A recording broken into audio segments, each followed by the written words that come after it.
మన ఊపిరి ఈ హాస్పిటల్ మనందరి అస్తిత్వానికి ఇది ఒక ప్రతీకి. ఈ ప్రాంతం వాళ్ళు వెనుకబడ్డారని, ఈ ప్రాంతం వాళ్ళు నష్టపోతున్నారని, ఈ ప్రాంతం వాళ్ళు శాపానికి గురయ్యారని జగన్మోహన్ రెడ్డి గారి నేతృత్వంలో జగన్మోహన్ రెడ్డి గారి ప్రభుత్వం శంకుస్థాపన చేసి ప్రారంభం చేసినటువంటి ఒక గొప్ప మణిహారం. దయచేసి దీని ప్రతిష్టకు భంగం కలిగించే పనిని మాత్రం చేయొద్దని చేతులు జోడించి నేనైతే అడుగుతా ఉన్నాను. ఏమి రోగం ఇది నాకు అర్థం కాదు. మేము ఇలాగే చేసామా? ఏమిటిది? ఈ హాస్పిటల్ ఏం తప్పు చేసింది అంటే ఈ హాస్పిటల్లో కార్యకలాపాలను కూడా నిలిపేస్తారా? జగన్మోహన్ రెడ్డి గారి హయాంలో ప్రారంభమైంది, జగన్మోహన్ రెడ్డి గారి హయాంలో నిర్మాణం జరిగింది కాబట్టి ఆపేస్తారా?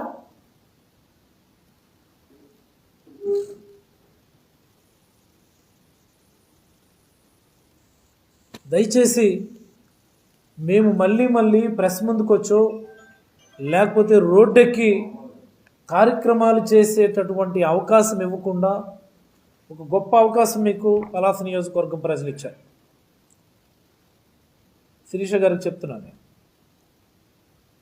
సద్వినియోగం చేసుకోండి, మంచి పేరు తెచ్చుకోండి, ప్రజలకు ఉపయోగపడే మంచి కార్యక్రమాలు చేయండి. మీ మనుషులు ఎలా పేటలేకపోతున్నారో చూస్తున్నాం. మేము మాట్లాడితే అంటారు మీ హయాంలో అలా చేయలేదని. ఏ రోజు మేము వ్యక్తిత్వాన్ని హననం చేసే కార్యక్రమం చేయలే. మాట్లాడితే ఆడపిల్లలను చూడకుండా నా మీద దాడులు చేశారు అనుకోని అంటారు. నేను ప్రతిపక్షంలో 2 ఏళ్ల కాలమే గతంలో ఉన్నా. నా మీద 5 కేసులు ఉన్నాయి, 5 ఎఫ్ఐఆర్లు ఉన్నాయి. లాస్ట్ ఎన్నికల ఎఫిడవిట్లోనూ నమోదు చేసినాం, మొన్నటి ఎన్నికల ఎఫిడవిట్లో కూడా వాటిని చూపించాం. మీ మీద ఒక్క ఎఫ్ఐఆర్ 5 ఏళ్ల కాలంలో ఉన్నదా? ప్రభుత్వం వేధించింది.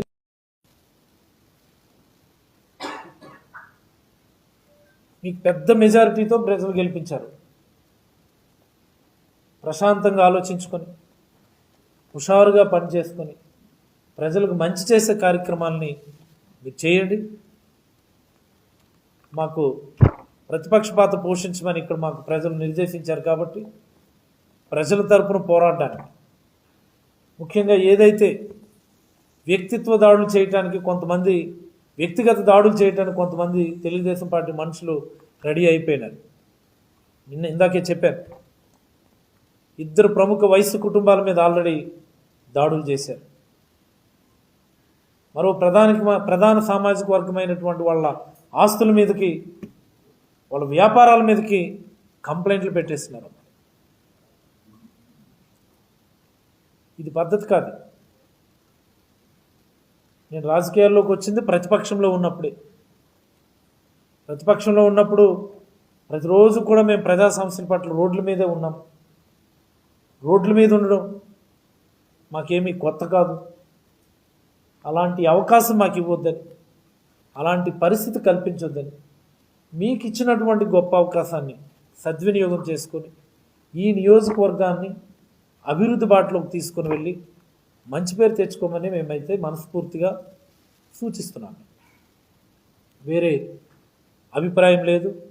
ఎందుచేతంటే చాలా ఎక్కువ మెజారిటీతో గెలిపించారు కాబట్టి మా వైపు నుంచి కూడా ఖచ్చితంగా లోపాలు ఉంటాయి. ఇన్ని లోపాలు లేకుండా ఇంత పెద్ద మెజారిటీతో గెలిపించరు కదా ప్రజలు. వాళ్ళు ఆ లోపాలన్నింటినీ సరిచేసుకుంటున్నాం. మరింత ఉత్సాహంతో, మరింత బాధ్యతతో, మరింత సంకల్పంతో ప్రజల కోసం, ప్రజా సమస్యల పట్ల, ముఖ్యంగా మా కార్యకర్తల కోసం, మా నాయకుల కోసం మరింత కసిగా పనిచేయటానికి మేము సిద్ధంగా ఉన్నామని, కార్యకర్తలు ఎవ్వరు కూడా అధైర్యపడొద్దని, ఎప్పుడు ఏ రకమైనటువంటి సమస్య వచ్చినా ప్రజలకు కూడా నేను చెప్పదలుచుకున్నాను. మీ వాయిస్ ప్రభుత్వానికి వినపడడం లేదని మీరు అనుకుంటే, మీ ఆవేదన ప్రభుత్వానికి